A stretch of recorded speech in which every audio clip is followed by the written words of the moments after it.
রাজনীতির মাঠে যে কথার কাউন্টার যেন কথা দিয়েই হয়। এই বাংলাদেশ এখন সকলের রাজনীতির জন্য জাতীয় নাগরিক পার্টি সারা দেশব্যাপী দেশ গড়তে যে জুলাই পদযাত্রা শুরু করেছে, আমরা বিশেষত গোপালগঞ্জের সেদিনের সন্ত্রাসী হামলার পর থেকে বিভিন্ন জায়গায় নানা ধরনের পলিটিক্যাল আমরা বাধা বিপত্তির মুখে আমাদেরকে পড়তে হয়েছে। গত পরশু চকরিয়াতে আমাদের একজন সহযোদ্ধার উপরে আঘাত করা হয়েছে। বিভিন্ন জায়গায় পলিটিক্যাল বক্তব্য বিবৃতিতে আমাদেরকে প্রতিহত করার মতো ঘটনা, এরকম ধরনের বক্তব্য আমরা শুনতে পাচ্ছি। সব মিলিয়ে এটাকে সুস্থ একটা রাজনৈতিক চর্চা বলে আমাদের কাছে মনে হয় না। আমরা মনে করি যে রাজনীতির মাঠে বক্তব্য বিবৃতির জায়গাগুলোকে যদি পেশি শক্তি দিয়ে ডিল করতে থাকা হয়, তাহলে এটা পূর্বেকার বাংলাদেশের যে রাজনৈতিক পরম্পরা ছিল, যেখানে প্রতিহিংসা প্রতিশোধ পরায়ণতা সেগুলোই সব থেকে বড় বিষয় ছিল, সেরকম একটা জিনিসই থেকে যায় আর কি। বরং আমরা মনে করি যে রাজনীতির মাঠে যে কথার কাউন্টার যেন কথা দিয়েই হয়, যে আলাপ যে ন্যারেটিভের জায়গাগুলো থাকে সেগুলোকে খোলাসা করার জন্য রাজনীতি হয়। কিন্তু ব্যানার ছিঁড়ে ফেলা, স্টেজ ভেঙে ফেলা, গাড়িতে হামলা করা, মানুষের উপরে হামলা করা, ঢুকতে না দেওয়া, এই যে ধরনের প্রচারণাগুলো করা হচ্ছে, এটা সামগ্রিকভাবেই বাংলাদেশের সুস্থ রাজনীতির জন্য প্রতিবন্ধকতা তৈরি করছে বলেই আমরা মনে করি। হামলার ঘটনা অতীতে আসলে ঘটেছে আমাদের উপরে এই সময়টাতে, অতএব ভবিষ্যতে হামলার ঘটনা ঘটতে পারে এই আশঙ্কার জায়গা রয়েছে। কিন্তু আমরা আসলে এতে ভীত নই।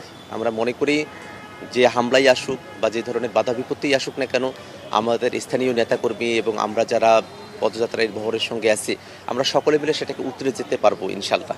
কারণ বাংলাদেশে এখন আর এই পরিস্থিতি নাই যে কেউ বাংলাদেশের কোনো একটা অঞ্চলকে জিম্মি করে রাখবে, গোটা বাংলাদেশ থেকে ফারেক করে রাখবে এবং সেই জায়গাটাতে একক আধিপত্য তৈরি করবে, যেখানে বাংলাদেশের অন্য কোনো পলিটিক্যাল পার্টি সেখানে তারা তাদের কার্যক্রম পরিচালনা করতে পারবে না। এই বাংলাদেশ এখন আর নাই। এই বাংলাদেশ এখন সকলের রাজনীতির জন্য, যারা ফেসিবাদ বিরোধী, সকলের জন্য উন্মুক্ত একটা প্ল্যাটফর্ম হিসেবে গোটা বাংলাদেশ একসঙ্গেই সমভাবেই বিস্তৃত থাকবে, এটাই আমাদের প্রত্যাশার জায়গা। এবং আমরা মনে করি যারা হুমকি ধামকি বা বাধা বিপত্তি তৈরি করার কথা ভাবছেন, তারা বাংলাদেশের রাজনীতির জন্য অশনির সংকেত একটা তৈরি করছেন এবং তাদের উচিত হবে না যে বাংলাদেশকে পূর্বেকার মতো প্রতিশোধ পরায়ণতা এবং বিদ্বেষের যে রাজনীতি, সে জায়গায় আবার ফিরিয়ে নিয়ে যাওয়া।